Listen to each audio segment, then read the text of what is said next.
Hey guys, Pastor AJ here, shooting my first video in my new studio, so excited about that. But today we're talking He Gets Us. Did you see the Super Bowl ad?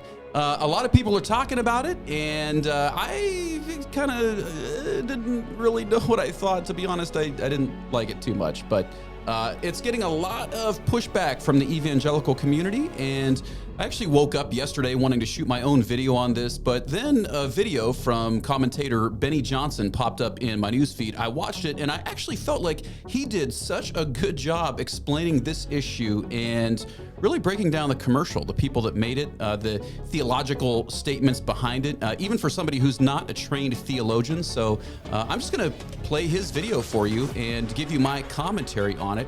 Here we go.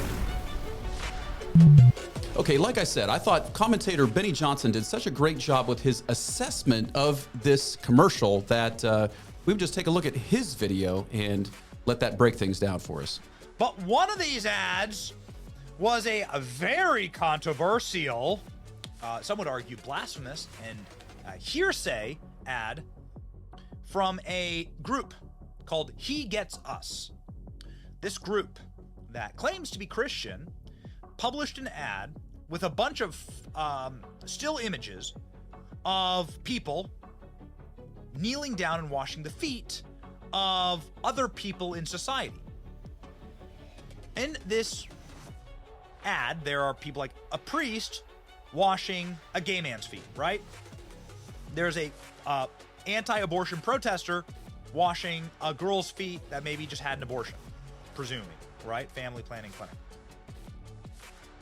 And various other like power dynamics, like here's a woman from a white picket fence neighborhood washing the feet of like a criminal alien migrant, right, that broke into our country. Here's a popular girl washing the feet of like a punk rock girl, I guess, maybe. So who is He Gets Us, and what are these ads all about? Let's go ahead and look at this advertisement that's been ratioed into oblivion, okay? Let's actually watch the ad. Here we go.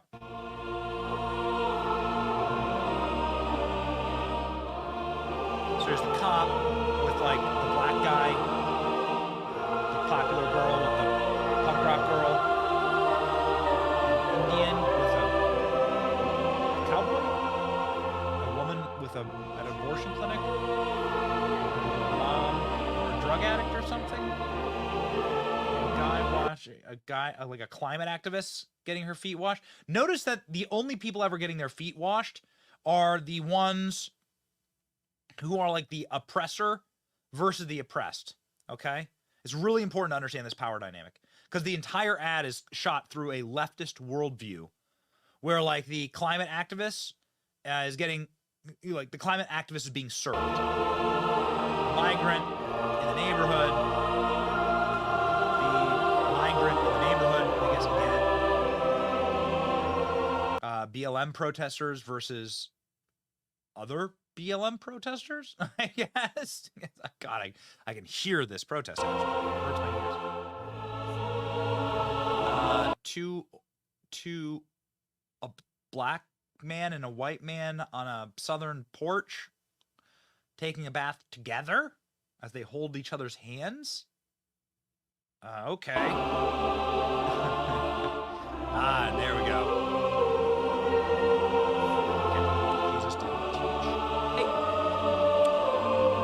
Well, so here's the thing, right? And like, again, I simply claim, and I do this often, to be a simple Christian. Okay, so there's the ad, and now that you've seen it, if you haven't already, what are your feelings? Did you feel like it was a good advertisement? Did you feel like it triggered you in some way? Did you feel like it was maybe like I did, like it was being a little manipulative, tugging at people's heartstrings without necessarily accurately communicating what the gospel is all about? I think this is what Benny Johnson is getting at here, and how he initially introduces this idea of a power dynamic. So one of the things that I did take note of when I watched this ad is that all of the people getting their feet washed are sort of the, if we're even allowed to use this word today, outcasts of society, those who have been oppressed, those who have been hurt or trampled on in some way, even if it's of their own choosing and choices that they've made in life. These were the images that they chose to give to us.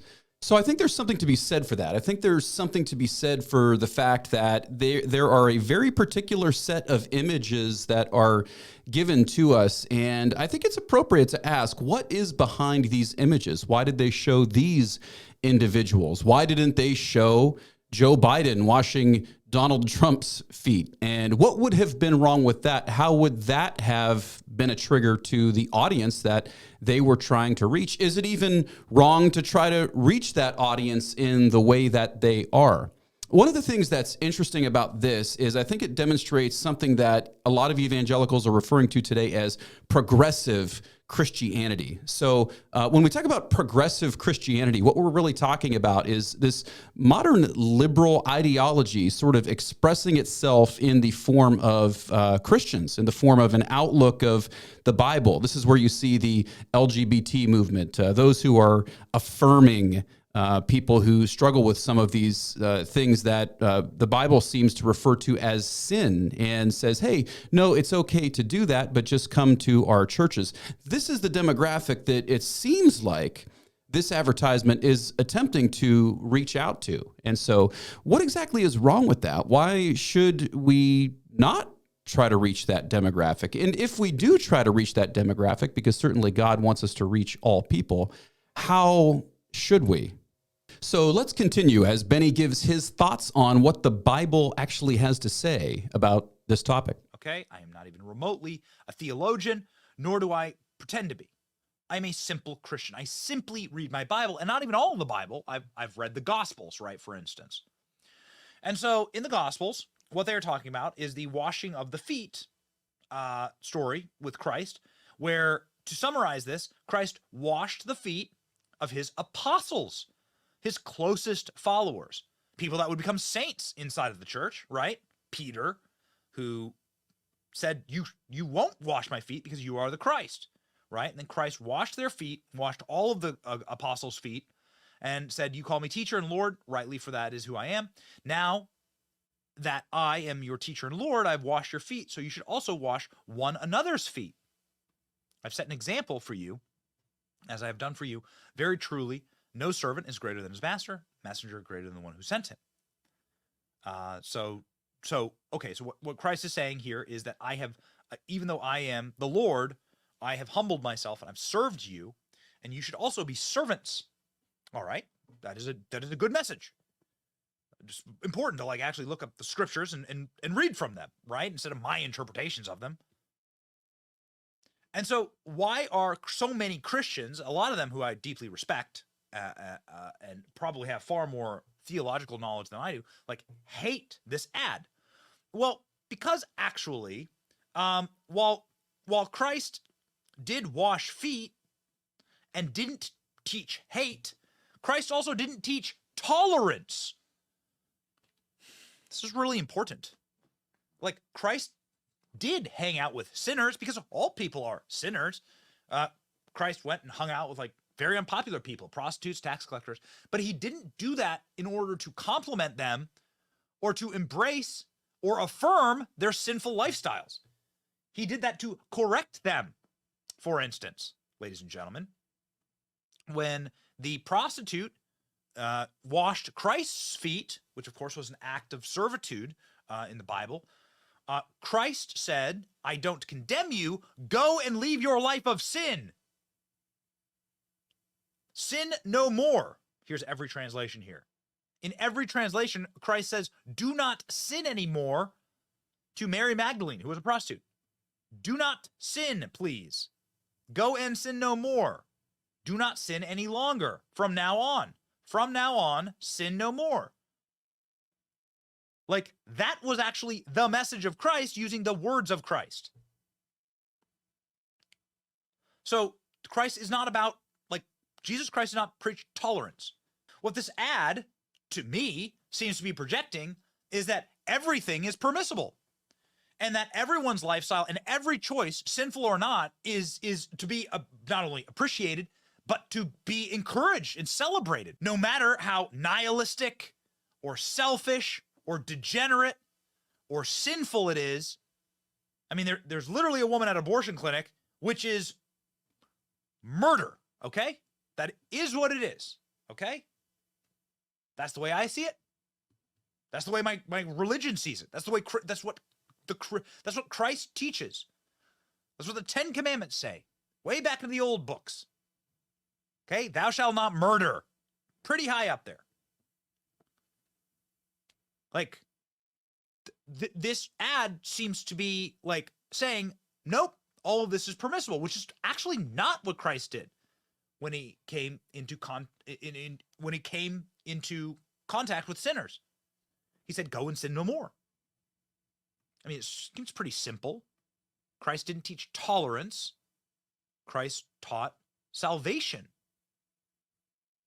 and to be born again. Okay, so again, Benny Johnson sort of hitting at this idea that what is taught in the Bible about Jesus is different than maybe sometimes what we see in pop culture. Now, of course, we've got to default to what the Bible teaches about Jesus. I don't know if you've ever thought this through before, but you actually can't know Jesus apart from the Bible. The Bible is the historical record of how we know God. And so if someone's going to make an assertion about Jesus, that Jesus is love, and of course, Jesus is love, but if someone's going to make an assertion that Jesus is love, Jesus is holy, Jesus is caring, Jesus is a nice guy, then they have to get it in some way from the gospel record, because the gospels were written by the people who knew Jesus, who watched him, who saw him behave and do the things that he did and the miracles that he did. Now, kudos to Benny here, because what he does as someone who, again, is not a trained theologian,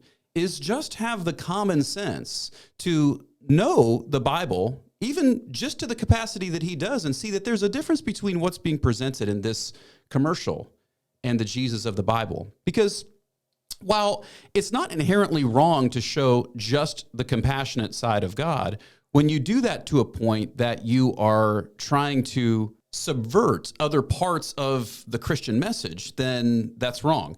And that's one of the things we see taking place here. So you don't have to be a theologian to see what we're talking about. Again, how did this commercial impact you? How did it make you feel when you saw it? Did you have the same kind of reaction that I did, where it seemed like it was showing the good side of Jesus, washing the feet of different various people and culture? Now, this actually comes from a Bible story where Jesus washed the feet of his disciples. And in his day, in similar manner to today, this would have been unthinkable for a master to wash the feet of his servants. People have servants to wash their feet, not to wash the feet of the servants.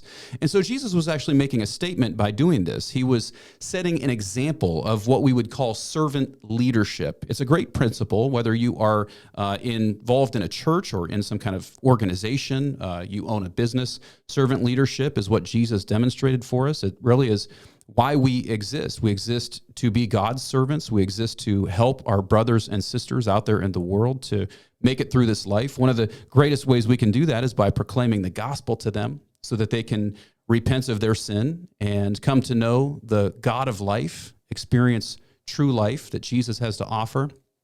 The commercial, unfortunately, comes across by just showing one dynamic of Jesus' foot washing, and that is the one in the position of power, bending down to wash the feet and be the servant of the one that is their servant, so to speak. Did Jesus call us to wash the feet of other people? Absolutely, he did. And not just physically speaking, this was just a symbol and a metaphor for how we are to serve other people in the world, especially as Christians. However, one of the greatest ways that we can serve people is by preaching and proclaiming God's great gospel to them. And Benny alludes to this when he talks about Jesus calling the woman who was caught in adultery to go and sin no more. So Jesus shows compassion, but Jesus also calls us to a lifestyle that reflects God's character in our lives. And the message that seems to be coming from progressive Christians is that we can accept people for who they are without expecting any sort of change, any sort of transformation in their life from the power of the gospel. One other thing I'd like to point out before we move on is the end message of the commercial, and that is that Jesus did not, quote, hate, because this is a word that is just really being abused and leveraged as a form of manipulation today on people by telling them that they are bigots and hateful if they preach God. So just something to consider as we move along. You are not hateful if you preach against sin. You are not hateful if you are a Christian and you believe in the Bible literally. And you are not hateful, you are not a bigot if you just are trying to pursue a godly Christian lifestyle. So that's one of those subtle things that they try to slip in there today to redefine what God's word actually says about morality and how people should live. And one other important thing about Christ is that Christ really didn't like people who subverted the church. This is something also that is very scary, something that actually keeps me up at night, quite frankly. I never want to portend or to ascribe unto myself some type of knowledge beyond what I have read in the scriptures themselves. I don't claim to be some type of great teacher. I don't claim to have some type of intrinsic wisdom. I just read the Bible as it is. Okay, so let's read the Bible as it is. When Christ was confronted with sinful activity inside of the church, using the church as like a marketplace and an animal shelter, and to make profit off of. Got to have some profit if you're going to spend $14 million on Super Bowl ads. What did Christ do? He made a whip out of cords. This is from John 2:15. He drove them from the temple courts, sheep and cattle. He scattered the coins of the money changers and flipped their tables. Jesus made a whip with ropes and chased them out of the temple. Drove the sheep and cattle, scattered them when he was confronted with sin against the church, with using the church for profit. This is where you get tweets like this. He gets us. Jesus making a whip. He gets us. Fire, brimstone. Yeah. So what it really seems like to me is that these are leftists that are engaging in hearsay, bastardizing the teachings of the church for their own political ends. You'll notice that along every single dividing line here is some type of hot button issue for left-wing causes. Softening up the Christian church and saying, nope, it's time to get on your knees and it's time to simply tolerate everything that we want to shove down your throats. And that's actually not the message of Christ. If I may be so bold as to interpret the scriptures that I've read, they hate you. Now, this gets to the heart of one of the most important things Benny Johnson is saying about this commercial, and that is it does not accurately capture the heart, the character, and the intent of Jesus. And he's saying that by pointing out different episodes in which Jesus seemed to be intolerant by today's standards, or Jesus seemed to be hateful by today's definition. Now, was God hateful? Of course, God was not hateful. The Bible teaches that God is love, but the Bible also shows us, the gospel authors show us a Jesus, and they saw a Jesus firsthand. They witnessed these things, go into the temple with a whip and chase people out. That says something about the character and the nature of God. It says that God hates sin. The good news for us as sinners is that God is also compassionate, but God isn't only compassionate. So what can we understand about God from this? It's that God will chase sin out of our lives. And if we get to a point where we are a bad influence on those around us, we might be the ones that God chases out. So be careful. One of the other things Benny said that got my attention was his use of the word hate, just at the end of that clip where he said, they hate us. And I'm not sure if this is how he intended it, but I thought as I heard him say that there is sort of almost a flip of the accusation in the sense that those who are saying today that Christians are being bigoted or Christians are being hateful are themselves hating humanity and culture by not preaching and sharing the truth with them, the whole truth of who God is. And I think that is one of the dangers when we try to make a God in our own image according to the way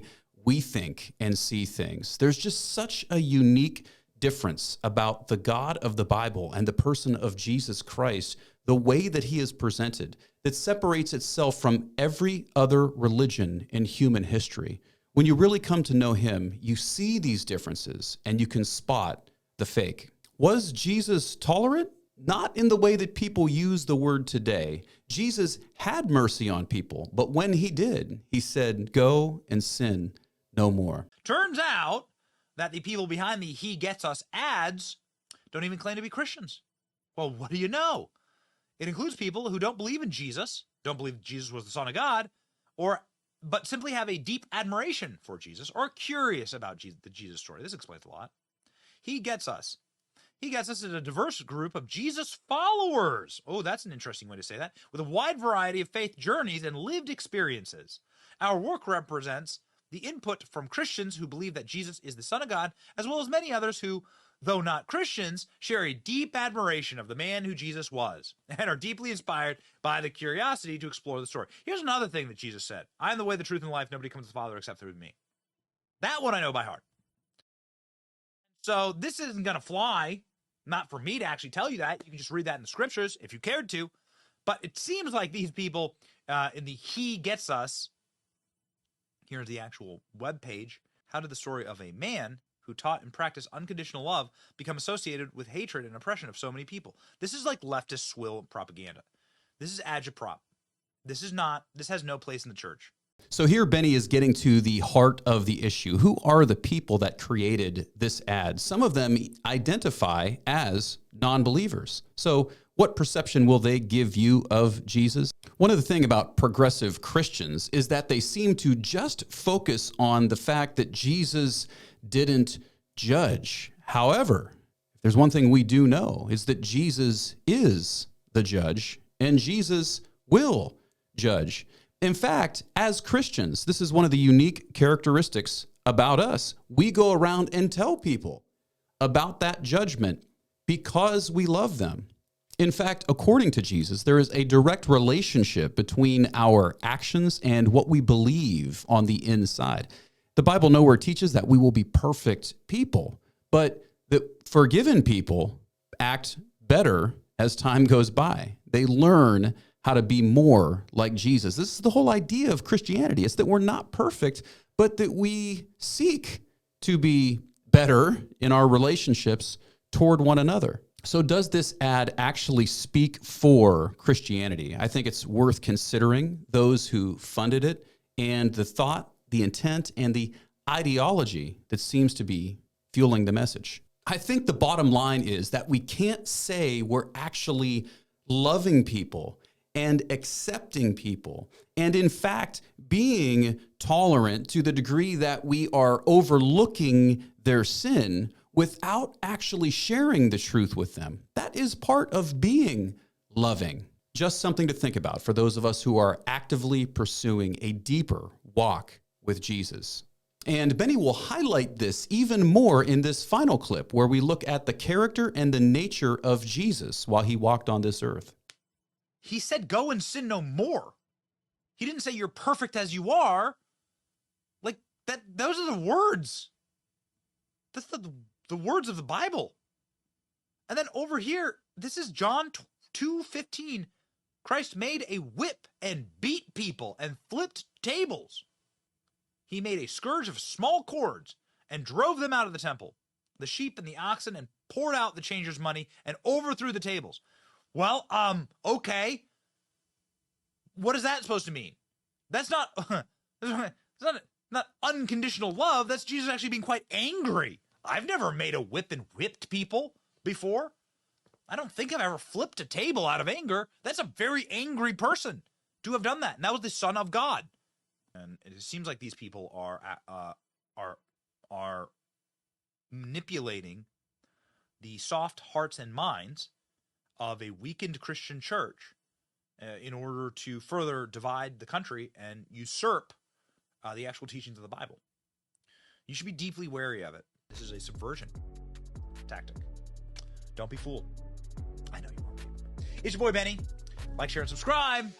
Stay based and read your Bible. All right. Well, great job, my friend, on that video.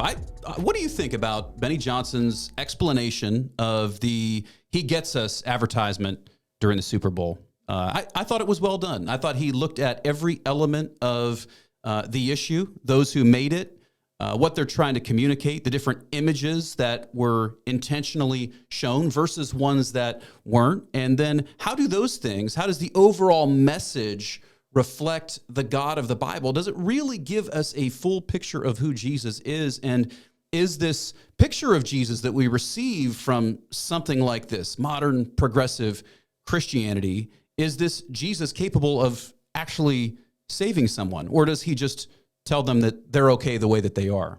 I think that's why the He Gets Us campaign has rubbed some church people the wrong way. But I want you to prayerfully consider these things for yourself and think about how Jesus is presented in the Bible and how we should communicate that Jesus to the world. Can you actually say, as a Christian, that the message you're giving others, either through your lifestyle or through your words, is the message of the gospel that carries with it the salvation that people so desperately need?